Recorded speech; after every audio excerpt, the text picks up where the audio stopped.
phát bằng thia cũng ra lên phát hiện thằng vào mình nó hỏi cái gì cái thế chú kim lâu lại là cái lo mình dính tiếng là bằng kim tê tạo cái tiền nụ tê lăng số cái khóc số nụ tê là ba tê lăng số cũng bé sẽ bún ai dòng lại khó đi bún lại thu biểu hi cái gì cái hình gồm mong thu pi ba hay phát hiện đến lạ tiếng của xây đi vào hình sẽ vẹt duy thể khẳng đong cái gì tôi dừng tu gian lệ dừng cả tiếng lệ thu pi nỉ này là lại bên chụp rất khẩn xây điều hình tên dừng tiếng hay lệ seminar hỏi bắt trong phải hồi lúc này điều hình tiếng là Bible quiz tiếng là Bible game cái thứ học bao khát cái màn trả điều hình cái cố ngân thân ông tại bằng chế tiêu hình tôi là lại thu pi thì thu pi ngay tạ cái dòng sẽ thu pi thì cùng khát xuân điểm phai cầm cây dòng khang thả tiền cùng thu pi đừng lấy lên biểu là tiềnจะไล่ทุปีกันละเซนปีฮิจะขังกิโลว่าคนหินกิหูหิงุนที่ save yourself from this evil generation ที่สับปะว่าจะเห็นอัฐูฮีอีเวทเล่สอลสาเตทิลบอลบุงนีจางซอมลีอาเฮก็ยมาดังเซฮิลบินจะเซฮิเปเตอร์มาอาเห็นเป็นติคอสนิขวาอาหูลิมนาจะเห็นอาเซดอาเห็นจะทั่วเห็นเกลดิงอดีตอาขังท่าเห็นขวาเห็นจะทุปีฮีเกลดิงตั้มปีกิลตาเกลดิงเอาเมนเตียงเล่สามนัมเบอร์ขัดนะเอดีตเด่นสิบปีนาวมุนยังจนจะทุปีตะกิตุดิงอาจุกะเยลดอกขัดจุกันเล่นสิมสาจกิจจะเห็นจะเลยเสียดายเจนปีนี่อยู่บินจะเจนปีละจุจะหัวละปังโลมีจุดที่มีดีโลเตลำสละจุยโลมีจุ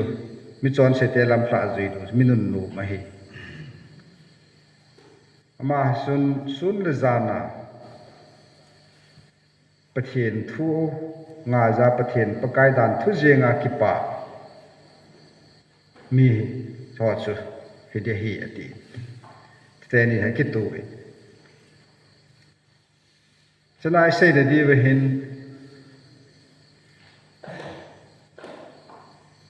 ขังกิโลว่าโคนาคิหูดิ้งตีอีบอลาขังกิโลกิติอาหมขัดนะอันนี้นะอาจุตุลายคริสตินฮอลาให้อิติอุมาคริสตินฮอลละอิติอุมวังอัฐุมนาจุเปเตอรินคิหูเฮงดิ้งอติทุปีฮีอิติคิหูเฮงเดมขังกิโลเตียงเลยคริสตินฮออมดานจะขังกิโลว่าคนอิติคิหูเฮงดิ้งหำที่เชียงทิลทุมจุอิเซดีวินยาลตีวินเอเฟซัสบุงนีบุงงาสุงจิเบตเล่ตุลายขังฮีอภัตตาโลจีอินพัดพากิโจโอเวตติตุลายขังอีตวังขังฮีเฮวินจุเนอมัดจอนจัดไว้น่ะไปสาวตินมุทิมน่ะต่อเจงเสไปสาวตินขว่าอวเดนเกวันเตติต่อเสยตูขังฮี21st century กิใจฮีทุเสยเทียมขัดสุนตัวไอดินมนุขังฮีขังละขังกิโลเป็นอันนั้นเลย most evil generation สุหินแต่อันนี้ตัวมาสังกะเสียเอเขากะเหตุจันเจงินยองเกี่ยกะเหตุจันเจงินยองเกี่ยวกับแนวไหลขังองสุนมีเหตุพันอะไรอาสังเป็นจอนกิดโลกิมว่าจะจุขำ dù khăm em mong lại cái bàn vẹt riêng là sang mong cái sai tu lai vang dù đón dù khăm cho normal cái tai na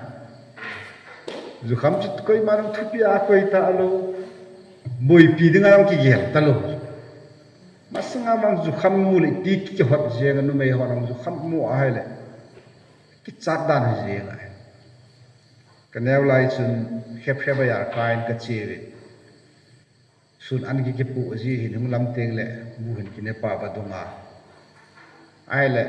bayar ka kai wa ka hung ki sen ka hung chun chapang ki hin ala ye chun mi pi ho ma sanga ki chi a ki hlai tholi ai lam su kha dai ka hung hlai le thingwam se pai ke ma se pai ho khat hi zu don chu kham ba se a lam ken la a na ki zama aloi pa na ga la so nga che chu ka ga tu kha ne ki chap chen ka kingin ge chu mi him khat lam pa na ki zama ka mu chu ka kingin ka pe na ka nung sai ye le mi ho san lunga do hung vet ole ni che se pai ju kham pa che ti ki hot je ngai neu la wa chu kham jang e dun khang ma sa chu vet a hai le chon sit ball jo min aki cha in tiếng lệ chọn xít là dòng mù tiếng Asom là lại khang gilou thì cho Asom ấy thì em là chỉ lại Bible là cái sút lại hi first century đi à chỉ Peterin asay là hi kum zabi khát su first century sung chơi Pentecost đi khu cái tí chú ý tiếng lệ edi som li ham lâu lệ edi som ngà phá mà sang thì tệ đấy nên là chỉ khang gilou vào côn cái hũ mình tí Bible là về 11 ari 11 dan tiếng là Bible hi akitu dan tu ni cái yang chỉ te cả pi the na lai chula ya khang gilou ati yang chu piam eti a hele pathin het lo pathin thu sanga thudang ho asa lo ho Jesus adi a che pe na chu sei zui ho thil chu hi mi ho ki ngap chọn phát là chọn siết lâu là tạ sản thu chu apostle ho xây dựng xóm lên đi ho thu hil chu chu kinh ngạn nào cái Bible nó lâu lại cha chu thì chu tôi bằng cái tệp thả ho nó lâu lại ama ho thu là chu kinh ngạn chu mi chu ya ama ho thu hil pam paya thu đăng thil đăng a thanum ho chu chọn chát đại lối khang gilou thì anh tệ cả tu lai vang khang gilou ti lệ anh sao mong riêng cho kita thì cho xây dựng tâm pi ông tan hiện bên tu này cha Nepal Gen Z kiti ho khang ngam chu kum som lagit apara kum som ni na nga sung ho khang su ki sei này thếว่าchun piam tu lai a thanup nau mobile game tu lai PUBG ka ai lo le thil dang game thanup na hi te wa me hot long lut wal jeng wa ai le internet ap kha pi le WhatsApp ki to Instagram ki to he government chun kha pi chu ji a chu Gen Z generation ki te ho chu hung thang to mo wa government ti pu ye ma chu ve le cuma sang jeba America ayong Charlie Kirk kitipa ki kapli yong chu a kapli ho yong chu to banga transgender ho numei le pasal kisu numei pasal kisu pasal numei kisu ta ju pathianin mem asem lo lam banga he ki go a thanu ma me he adima do ami kunta hi che ho chun pathin thu cho pom lu je ba Charles Kirk nam cha akap li u chu athu sei cha man thu di adin pi abortion ki tho man against asai tele tumang transgender ho adi lo dan thu ho asai ama ho America ho chun mi he ama choice ama ki gel khu a chi de mi hem chunga koi man bai hop the pui mi min ama dei chi ama lungela di asa chi cho abol de hi mi hem zalen na sumo ai tia cho kap li us hi to bang khang chu tu idin mun khang mai tai ti velen tu lai nong mem individual zalen na ema zalen na bu ki nom ta nu le pa control nong nom lo society ai sanga len hon alo le kiloi khom na ke si ke lam ka han ega control nong ki nom lo ho bu lam ka ega control nong ki nom lo mem ema chi zalen nom na khang ta hi chi hin thildi sanga thildi lo alo le thudi sanga thudi lo phat na sanga phat lo na tam pi su lo tai di hem masanga khang jep ke ho ga new lai je nga yong sun ko sunga ko sung upa ho isanga lin bol sanga chu ki chamong monga chu chu bol lo ding ati wo chu ke bol ngam lo te na ma hon ai sol naw chu kinel ngam kin lo hi chana sim he mana phan lai tu lai khang wa ivet a he mi mi ama din muna zalen num na pa hem mi mi alep zo tai ki din we yen tu lai khang i hi ve hi che khang hi khang gilou to ki te ka yem ti le pathin het lo na pathin het sangin pathin het lo na len za tan pathin thu a thanop sangin leisit thu a thanop na tam za tan pathin ho ngai sa sangin eima thanop na ho ngai sa aning atam zo tan yen hovin kai sangin cinema hall kai thanop zo tan hiti to bang khang chu mi him lung thim bin om tan che hi tu din muna e ho jo I khang cho ai tai ti he yen che khang gil lo ki ti lo na pen ta chu a bible context a say ding hin say ju ho thu say ta san lo ju da mi loi tum sim alu la ama dan thu het lu ju ya chon nom ho ji ki sei khat chai teng le ama ho akale le a chon ding bo thano mi hin hi na ngai na a mi hin lung oi zo ta lo tulaya nu pa a rong nu pa chon na ngai do la ma mai le pa sal ki pol sanga tulaya ve da he le lesbian ki ti yong na nu mei ki cheng pasal homosexuality ki ti ho he pathian mem asim kalwala na asim na kalwala atep te na kalwala me ne ki bol do chu hidi ho akale akaluwa chon na khang ni tulai khang ai dai ya thanok khang se ni alung na chim na ding min ama lung na chim na ding hol na ai hita banga ai pathian dan thu sa na jong me him thanok na wai ling cho ta akale akaluwa om ki ti ho chi ai ya pathian da mi him dei mo zune mot chon tul tha ki do bol jinga ho ji tula yang ve le nam le nam no sensitive mo jeng ta kai li khat to su hoi lam khat ra khat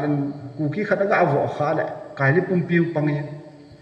milong khat to ji ga to kha le milong pum pi hung pang yin mar khat to ji ga to kha le mar pum pi hung pang yin anama hung chi do pai tulai a sensitive dan da nam yom hi ti be da he le mi he hin masanga chu ti chu lo mi him mi phalo khat chu phat lo dung zu ya ki bola he ti akila tulai chu chi talo anama chi hi ti ho khang tu ha idin mo khang ki do to gal le tul la ading jing nam khan khu manga chi ta ben he ren cho ai pathian de mi him dei mo zu ne mot son lo la zu yo sei ta ben tu lain zu jong chu normal da den om tan koi man thu pi ta na gel ta pun yo kham ki ti chu zu sangan na sa zo zo mi him gu le chang hin kho pum pi lung chim yong tong kha jeng thei chu tu la ya het bangon brown sugar ki te ho lo ki ka lo ne tho lo chang ne tho evet le lo chang ne chu koi man he do ta lo na ma ko judo kham a hi ti yon ki he do ai ba all la bim ta sa cha le lung chim cha hin su manga ai control ai ning kum ma sa chang song pi yang drugs addict camp ni som le ni segi ka bol le churches fellowship ki holam kai na ma mai apat na chun thano ta hong lut sau sau in lo ne ho so force at koi lut ai ta alim kit ke do ท่านองค์ใส่ใส่เยอะมันอันละนี่จุ่มองเจ็บพัดจนหงจุนสะปันกิตตาไปที่พี่ตีเลยโลกให้ตาองค์ขับว่าโลกไอ้ขับเลยมี normal เห็นหัวเห็นมันลิมเจ็ดดาวองค์ขับนี่ขัดนี่จะต้องมาโน้มสุดฟลาชอะไรฟุตเบะเองเถอะที่ปัดให้มองว่ามันนี่ขัดนี่จะว่าที่ตลกอารมณ์หูจงกิจใจพัดว่าชูอารมณ์ละอามูโรพัดว่าชูอัตตาสามันดูจงตาเป็นแห่นหุ่นมิดขับมิดซิวปุ่นจุดเจงบังนักกัวจางนายแต่บังกัลูนายแต่บังกอ้อยนายที่จุดติดใส่เองจะห่อหินหูจะก็ไปให้เลยนู่นไม่ขัดบางส่วนแห่ปูอิติกะเต่าด่านนี้สุดปีแต่สุดปีจะเต่าด่านที่เกี่ยวแต่จะหินหูบางส่วนเราจะควบคุมมองเห็นตาไอ้จู่เจตุลายบราวน์ชูการ์นั่นตัวเต็มปัดกาเซเลนขัดเวมินปัตเตปะให้เลยมองอัตตาขัดเวจุดอมัดเรียนตั้มโจ้ขัดเล่นนี้บางจุดสู้จะอำนาจไอ้บางอันดังตั้มโจ้สู้จะอยู่ลูกอิติบอลทำอิติให้เลย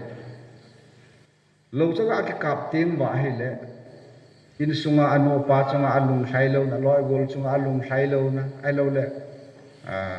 อาลุงเกลนกมอนะพอสักเสียลุงหาทางตองเราเราว่ากับเต็มสิเลยเบย์เย่นะพอสักเต็มส่งกิติสตะลุงสิมานะโน้ตายขมันนะสักปีไอ้มองอ่ะมันที่เลยนี่ยงเต็มเลยอ่ะโหเจ๊อัลลูจูอาทิสนาอังไงตายอาทิสนาอังไงตายอามันอังไงตายอาทิสนาอังไงจ้ะอัลลูจูกับกิโลเลยเท่มองตะลุงยานี่ทุกโลละกับกิดเลยนี่ขัดนี่มาสิโน้ตายหัวเห็นมันกินแลนข้อมาบอลเทต้าลงต้าเทไอ้วางอาจุอามาจะมีเห็นคอนโทรลตลอดประเทศแล้วก็คอนโทรลตลอดโลคอนโทรลจะได้ที่ที่จูหินหัวเจ๊เตียงอะไรเลยอาลูจะกับมาทีดิ้งอ่างอายองเล่อ่างอาเจียอัตอาสาดูเลยละอาทิตย์สันนิดูเลยละไงจับนั่นจุดอัฐาดิอ่างอายองเล่ทีดิ้ง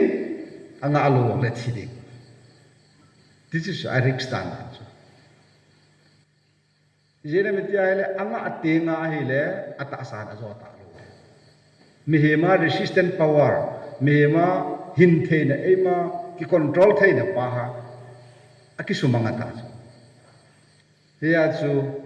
ama chu ta sa do lo phara hinthe na pa chu hai na hung ha sa abang chu any symptoma thi the oi na na jong thi the lu sang da ang da thi yin the che AIDS kiti to a symptom to khat khat chu hidi da bang chu anato hi che ho bang chu hi ji a he ama sa penal hang tha te he atep a jong patep lo sing dik ese chu van le se khang git lo na pa hi iti ki hu ding ham ki hu hin ding ham ti na pa ai ho thu hin the hi lo separate hi ding bo na zat chum hi ding bo che ho sto ki hen ding ti na hi zu yong sto bang ma tho sai wa them phan zu cho power from jep ai chia chu zu don pa jong chun adon te nga hi le ama chu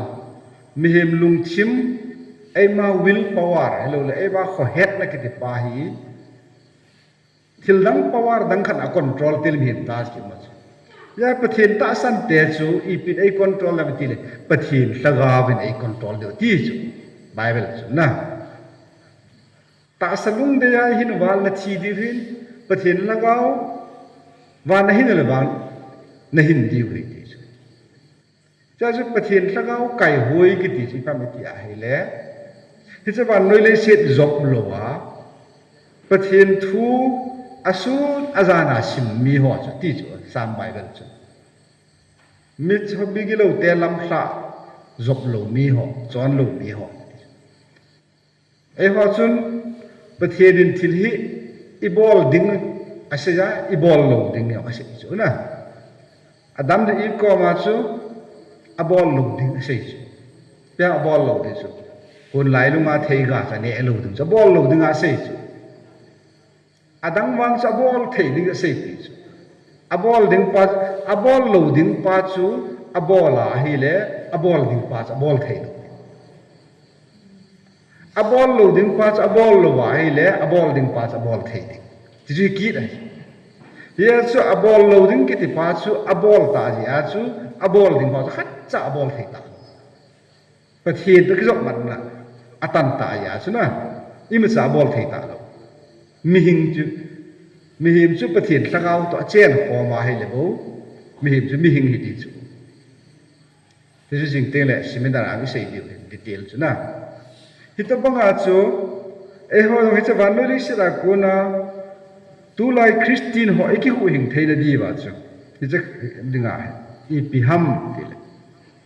Peterin sa siya, masakpe na chu. A context Bible context sa siya dinga chu. Call to repentance. Lung hei dinga, lung khel dinga. Kau na ni chu. Chỉ permitele elam pi khel. Mi na yung bien sa wa ko na hi mi phasa pieng koi ma ki lu. A phajep wang ki ma chu. Mi phajep te ma. Mi phalo jep te ki ma chu. Ama wang thal hat chu ani ni a chon sit lampi ho thu chu ti ji a chu le sit ai hong pi da hu ni cha ko na khat be chi lung ki khel le de mai wa noi lampi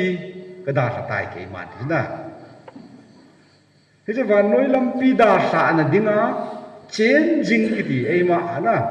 ki khel na khat turning point chu khang tha ten in ko wa khat be chu inai tai tai di mai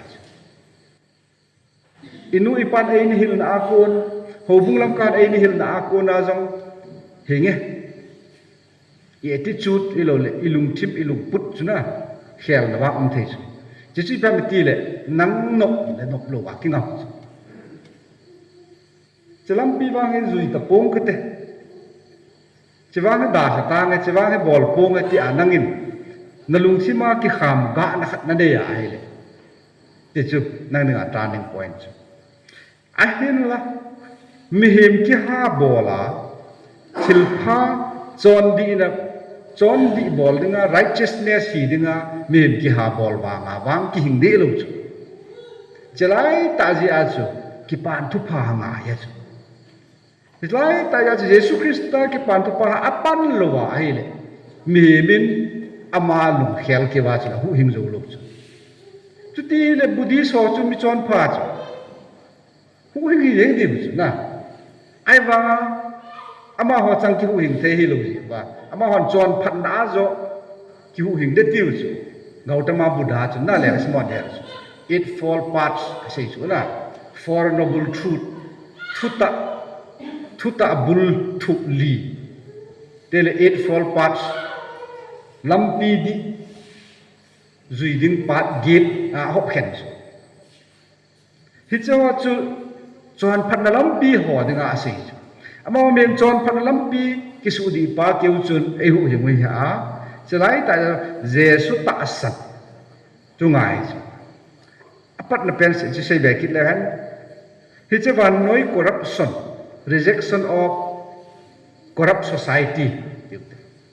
hi che khang mem ki him dan hi corrupted abu a su na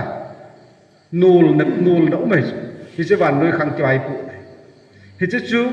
na lung thi ma job lo dinga nigel de rejection pompong ke te che wang ne ti na mi han zu don wa la ma no sa wa ke wang pompong e alo la ho in kai la no ta pa te lo wa om jong fu ke wang pompong e ne ti the ngai hi cha su hi che le set chon na pa hi job lo dinga nom na pi ting le step khat a step ni na chu Yesu ta sana hindinga na nok kit mai Lewa ka sai pa cho he chi jok lo ding ki wa na gel wa ki pan tu pha na lut lo wa he le Gautama Buddha teaching chan bu sin lai next step a chu Jesu ta sana hinding nok ngai i ham e chu a chon phaji nga ding ki ut di huwa Jesu Krista ita san na ta san dinga kewang Yesu Krista ka ta san tunian dong len ka ta san ti so ke diu sina hi chen ta san chun na ta san pa chun a thu an nun ding nok na pi kewang che ta san tang ka a thu an nun ding nok na pe ta na ki ngam ta nga ti na chu Yesu Krista chu personal persona het diu khat sang pia we are Christian ti su ke sina admission form caste certificate form fill up te le religion chu koi man Hindu wang sun hi ve ta Christian wang sun che ve ta hai Christian nahi na are you Christian? Yes. Are you a disciple of Jesus? I am not sure. Jisu hi jisu Christian ka hi ta wangin Jesus sei zui Jesus nong zui wang ka tingam je bi lai ti ho bang hi ilung chim ba hin lai da ka kin mo Jesu Jesus ta sana kinga mo chun Jesus nong zui pakai sa da ko ho ve la ke ma nei ta sanan kan din zui ti mi hau pa thang dong mi hau pa ko chuna na nei na go zo se zo in lang je sum chu vai cha gen thei ho pen lang that is good work okay je chu na to pha selfless surrender thum lut ta chuna ane go zo se azo ding step khat azo chan step khat hi je sum chu vai cha gen thei a pi ding step ni step thum chu Jesu nu zui ding hi chang cho ngai tu le mi hau pa wang sun hi thei pun te lung hi mo ta chi mang tai gel le wang chu hu hing na chu sang lo ta chu dan thu la ka ne ma ku no ka zui tai ti ka ne ma ku na cho zan tu som pi ka ni zui tai ti ai wanga hu hing na nei lo chu bol lo dinga ki gel khat la e ki hu hing khat ki de he che dinga chu e ma ho chu surrender I bol teng le e ma e ki sei keu teng na suppose ilungel wa he bandale set chon na tip set as oh nei pap kilo set kile sa teng le zon le than lung chim teng le how the ding lung tup selfish pride ki thoi mi ma tip set as che ho chu khat de hung ki sei keu ji pathian thua ta hung ki pe teng le zon set lung chim hung mang yap ta sana tul tha lung chim om ta lo zon lung chim om ta lo kilet sa yang ki bang jep ta ilung chim chu hung thieng chu hi che keu ki was de ki ngai ba le wang chu lung phat vet le khabu chu ve le bible lang se chu lung sunga chu bo no a cha wat tot e lo le thil tam pi mi him su bo thei ho dim se na om chu hi che lung chim chu a hung then pha na chu agilo pa pot do pa chu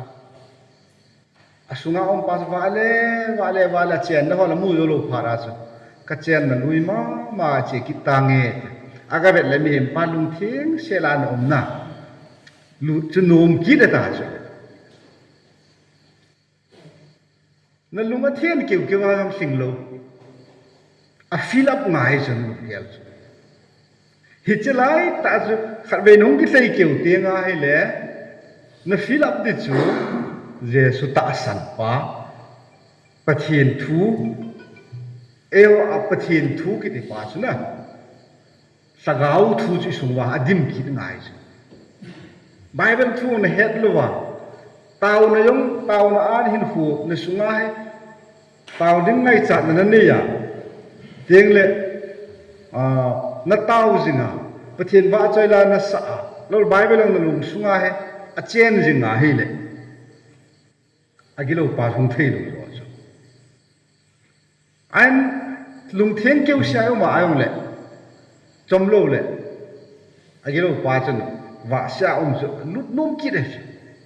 that's eho a he fill up the ball of eyes Jesus ki hu hin ti chu lam ti le ki pan thu pha ka pan lo mi hu hin na lo na chon pan na ke rai hu hin lo Jesus Christa ki pan thu pha pakai Yesu chu nang ma personal na mi mal ta pakaya na nei ngai Lord na ti ngai na ka pakai ka pathit ka pakai ti te le anung ka zui ti ne chu akin ka bol ama thu a ko ya chu nahin khu a de nga chu once in your life ana khat pe nahin khu a chu I pi ham na choice chu na ki ten chu ya chu koi hi le biligram bangin thousand la thu sia khang tha te ho chu koi ham dunia Jesus Christa lordship up nei nom zo sin hung do over ta ko wa Kaya dunia kon Yesus Kristus chu kapakai hitan te ma bo kin bol tang ta lu khelo si chu ping tha a chu tam tan lu khel chu na alu ngat na chu na priority chi pi ham na perspective when your perspective change na your priority also change na khomu na chu na world view chu na perception chu azat chum te aki change ting le na priority na gel ho pen no ki change this tua hi ipiam ka perspective ka perception chu tua ka lunga ka tup ka concept chi ham ka hin na ka hi ka tup pen chi chu Vanoi thila hi a haile vanoi thila hi pathian thua hi ka priority hi thelo ai des ya chu na perception chu ki change ting le nagel ho pen na priority nagel sang pen om ki change ya chu polin ju da ho korina hu na chu na tum piu hu na pathian ti chu ama oi thu a lol thu wa na ki ho sai chu kol ho da a pathian hu sum nu chu sum cheng khat mun ngang kol ho ba chu ta kam ta thu cheng sang khat sia cheng khat mun ho pui tiu chu sum gen ho da na nu chu ka ti yong za chu ke ba ya ko sum ji a yong mi ho tha chu na ya wa pathian za la za khat za ni yong chu mi ei sep lo na chu ti tan te ki pona lo chu nam wang pha yu chu kol te wang chu lo chu e chu apathi nu chu sum I pia ai ta priority chu su mai chu tu ai ho yong Jesus Christa chu I khongat no chu ahung zat chu ma I cha ban noi gam hi da sa I nung ngat wa malang he ta hai ngat thei ting wai le I priority Jesus Christa chu ban noi da sa ting le nagel ho pen Jesus Christa he di bu na da sa ma sanga Jesus Christa he na bol wa nga chu not your priority your secondary chu na theo a secondary bu chu ani na ati koi mai Jesus Christa chu I pam na kan ho pen na ngai lu pen chu koi ham ka ngai lu pen chu the one whom I love most I serve ka ngai lu pen chu kin ka bol chu kangai lut pen su a ka pan chu nangai lut pen tu su a na nei chu hi banga chu Jesus Christa pakai hi na pakai na hu hing pu a na hi sa na nangai lut pen hi teng le nang nom le chun da la chun akin na bol dis akin bol na hi dis pastor na pan lo ji a pathian kin bol nei lo na hi lo nangai lut pa kin na bol to a Jesus Christa nangai lut pen hi a le akin na bol te nunga ul han lai no het sala อีดองมนุษย์เองกูจะจานสอมนี่ยังเลยขอกิสลบกิชีไงหลุดยาจูกัลซูนจะขอกิสลบ priority กิเปียจูให้โอตูนอะไรจูที่ยังเลยคนตันนี่ลำตอนละขอให้cái mộtนี่một xoay cái một xoay येขอเป็นจูอากินกี่บ่อละจูสาบจูที่นุ่งงานนุ่งจูกิมันที่ยังเลยคือขัดอิสระปีจะบอลเตะจูมีดังสังมีดังอะไรก็เตะสังดองมาป้าฟันช็อปดังดองมาป้าฟันฟินจะบอลมาสัตย์เตะ priority ปีจูจีน่ะอังไงรู้สิอ่ะอะเดี๋ยวสิอ่ะนะตัวเราตัวบางจูวันนี้เลยเสร็จที่หัวให้โมดาหาเทหิลปีไอ้เจ้าไงรู้ขาจีว่าจูนะอีกไงรู้ปีจีว่าจูนั่งไงรู้นจูนเจตันรู้ว่าngao lai như ngay lúc này cái hiện tiền lệ cái kinh nung mắt ta chứ là cái gì mà cái này thấy thấy cái hiện lệ cái hiện này kita à cái bol cái thấy ta luôn thì bang bang à chứ và nó lấy sẽ tới cái hiện bị tiền hoài lệ cái bol luôn tiêu ta thì tiền chứ là cái bol là không chùm tiền ai lệ cái gì chứ nang cái hữu hình gì họ cái hữu hình gì tiêu chứ cái hình số thế nên ngã chú bắt hiện thu tạ quảng sát này bắt hiện thu là hít khá mẹ giống như nè ai lại với pet tao hít khá gì chứ nào mẹ dắt đi dắt thùng mẹ nè ai với pet tao hít khá mà chú ấy đủ bà chứ nào đang hỏi chú cái này là gì sang tuổi bị tụm khăn cả gì chứ hít chế hồ hít khai hít bằng chú bật hiện thu tạ hình khát bét thu tạ hình năng bound the ball binding nó can tụt mãi bật năng in nó can đi lo bật hiện thu năng nó can bật hiện thu nó cái can sai bật hiện thu ấy can chẳng các bạn sát ta khát chú mà huran khát về lại nôm ra pasal pal thang xe đi dù khám khát in anh cô đã hầu sẵn dên bằng lại su khát pan gã su thu đi chứ là các khút hi mới đang khút hi tìm hết thì hiện tại mà cái tìm del thôi pasal khút hi gì hùng lên thế lâu hết thì chú thì chú đã su tệ ta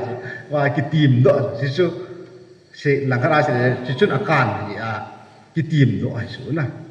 tu đây hoa rồi Bible hiện ta ấy là đi lâu thế mấy cái lâu thế làm phá rồi lâu cho nên lâu mê chứ nào chọn sẽ thế làm pi trong họ lâu mi cho nên lâu ya gì chứ làm pi chứ nên đa phá khá ai ai lại còn ý lo là chứ bồi ta lâu làm pi anh nó ông ai là vàng cho nên cái tô chết chết em đi chứ hồi lại làm pi anh đi nằm ba chứ khó ya trở lại khẳng định cái hữu hình là điều point cái bản thu phá hi cái cha ấy lúc cái hình số thế điều thì cho đó sẽ cái hiện biến đi vậy thì cho spiritual salvation cái gì chứ hữu hình là đi ta cho Jesus Christ à bố Jesus Christ cái sana à thu hil duy đinh cho lệ thì cho bạn nói gì lul asa vì thế và nuôi priority ở phía họ đầu đào tiếng thì chú Charlie Garden rồi chi lo rồi na đâu gì chú mi họ hàng tháo hoàn nô mà sao hàng tháo hoàn enjoyable hàng tháo hoàn ở đây mà giờ mà against na ball đi bôi ta open ta nil gì chú chi lo chú thu đi chi pi chú ấy họ giống thu đi chi pi đi thu đi chi pi ngà mà hiện hội man điều hàng ta tế cái tìm đồ mà hiện alas adingin practice thil khát cho nó đa phá thil khát nó bol lâu đấy thì thế dù đón họ dòng khốn dù đón khe là khốn thil khát cho dù đón phát cho lệ thil chôm khát bol lâu đấy dù đón mà lút kít thì gì chú ấy hoàn giống cái khe đấy tí vào hay lệ practice fellowship and prayer ประเทศตะกี้ลอยหอมและเต่านะจ๊ะ practicable ai để chúng ta pot đó đinh tiếng tao ta in hong lut tiếng tao ta nên ni khô man đàn nên cái pat nên cái ni khát in thum về bẹ tao ta thì chúng pat mang là chúng chúng feel about đấy để chúng này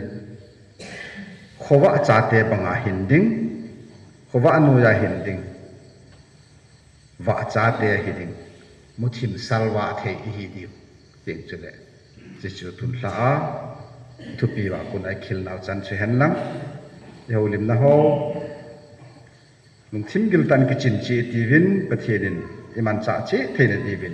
ibo cha ding bát thế ne epitau hen amen